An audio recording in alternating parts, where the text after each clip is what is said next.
So in the past few years of being in funky, jazzy, neo-soul type circles as a keyboard player, there has been one tune that constantly comes up in jams, and it's Mac Miller's What's the Use, with, of course, Thundercat on the bass. And honestly, these chords are so dope, and there are only 2 of them. It's so easy to play, and I'm going to show you how to play these chords and how to jam on these chords, okay? So let's just get straight into it with the first chord, which is this. Okay, this is actually quite easy to play. In our left hand, all we've got here is a C sharp octave, okay?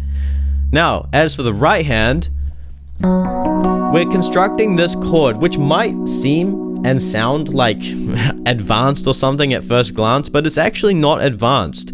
All we've got here is actually a B major chord. Okay, so you can see this B major triad here. And we're adding the pinky on top to complete it as a 4-note chord. And we're basically just playing this in its inversion, right? So we're playing it down into its next inversion like this, where you've got the 5th on the bottom with the thumb, okay? And over the C sharp octave, oh my god, you get this amazing chord. It's one of my favorite chords to play. And it's actually quite easy to play, right? So that's the first chord.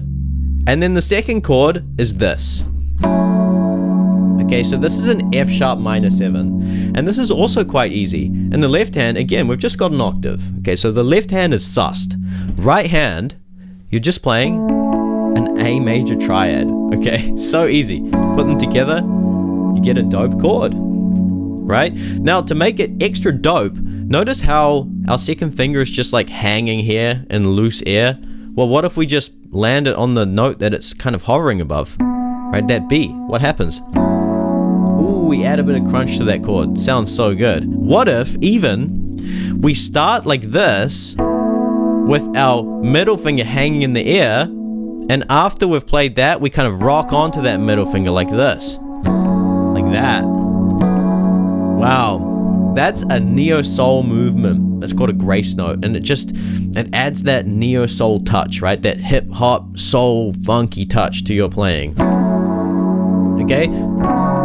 So we've got this, and we've got this. Now notice with that first chord, I did this like waterfall effect, where you kind of like play the notes in quick succession.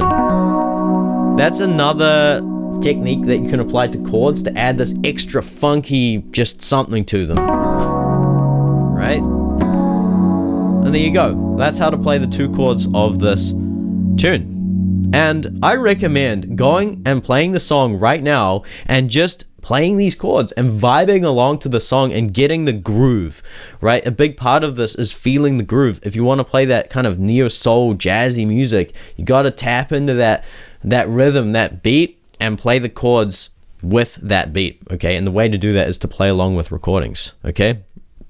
So I wanted to actually show you the melody, which goes like this. Ta-da.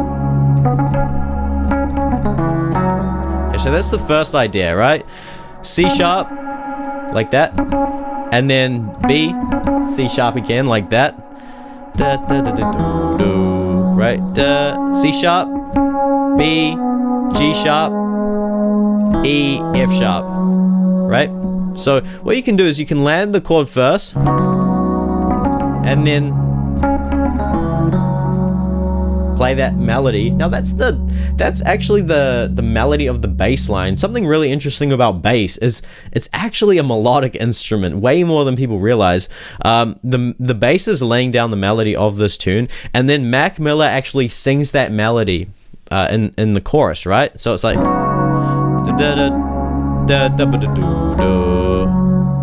and then you can land this chord, and then the melody. Okay, so E, F sharp, G sharp, and then come up here and flick from that F sharp to that G sharp, E, flick up from that E to the F sharp, okay?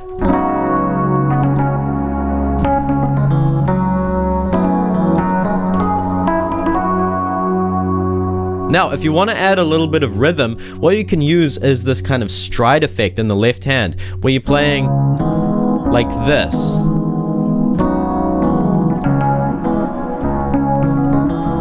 Now, of course, what's happening here now is that the hands are kind of interfering with each other, okay? So, quite simply, if we want to add space, we'll just play the melody and the right hand up an octave.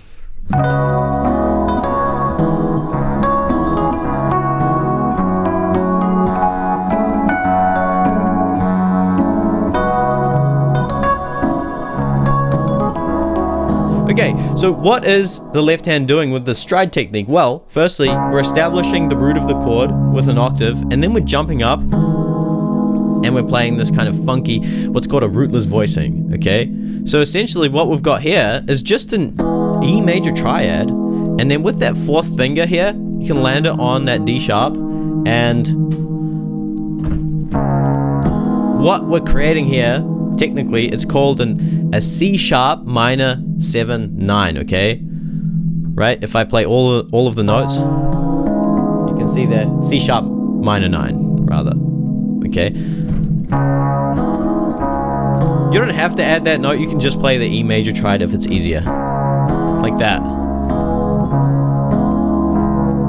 And then for the F sharp, you can do the same thing. Right? We're playing that F sharp to establish the root of the chord, and then we're jumping up and playing an A major triad. And if you want to, again, to add that spice, fourth finger catches that note, right?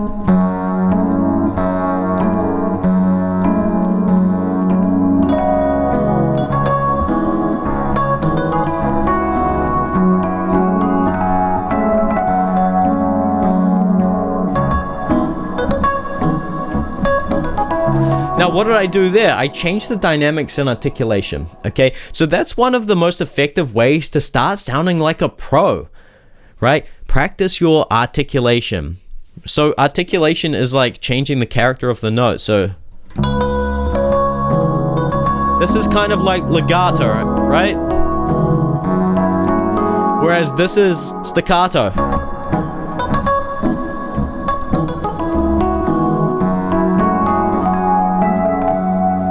I cover articulation and dynamics in a lot of detail in Unlock the Keyboard Pro. In fact, it's a full system for learning how chords work and scales and triads, and it's very foundational. So if you want to understand the keyboard and actually know what you're doing and how chords work and develop skills on the piano to really express yourself and be creative, then definitely check out Unlock the Keyboard Pro. Okay, now let's look at how we can jam on these chords. Quite simply, we can just play the minor 7 chords in the left hand. Okay, so this would be our C sharp minor 7 chord, right? C sharp minor there, thumb is grabbing a B to get that minor 7th extension. And we're gonna play this same chord shape, right? Notice how our left hand here is forming a shape. We're gonna shift it up such that now our pinky is on F sharp. And we're playing exactly the same chord, just on F sharp, okay? F sharp minor 7. And you can just alternate between these two chords. Now, as for what to play when you want to solo over this and jam over this, you can play the C sharp minor pentatonic scale, which goes C sharp, E, F sharp, G sharp, B, back to C sharp. Of course, you can also add the notes in between, like for example this D sharp, like that.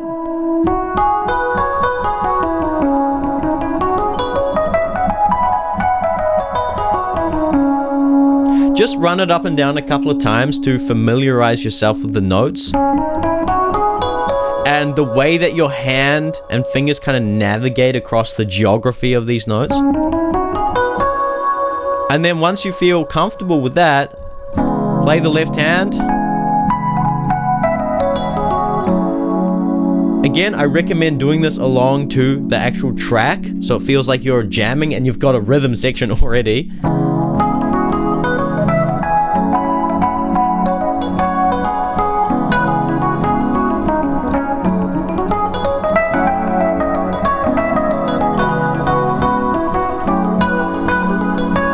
Okay, what am I doing there? I'm adding this, what's called the blue note, okay? So the blue note is an extra note that we add to this pentatonic scale, right?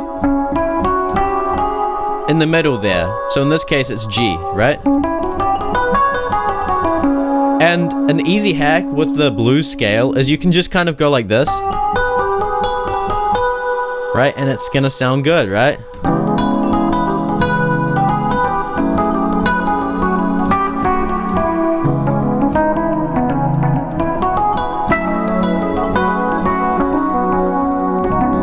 And then go back to jamming.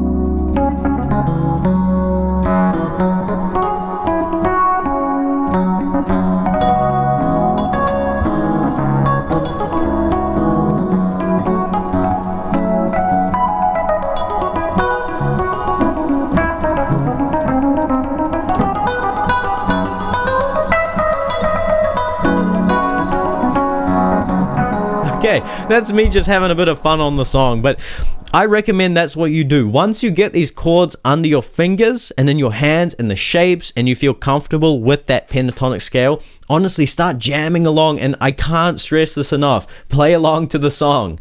It's gonna make you feel like you're a part of the jam. You're part of the groove. You're gonna feel the beat. You're gonna feel that bass line, and you're just gonna be in it. Okay, so that's the end of the tutorial. Thank you so much for watching. I hope this one helps you and you can start sounding like a neo soul jazzy pro on the keys. And again, if you want personalized help, I do one-on-one coaching, and this is the kind of stuff I love teaching my students. So if you're interested in that, check out one of the links below, and I'll see you in the next video. Bye bye.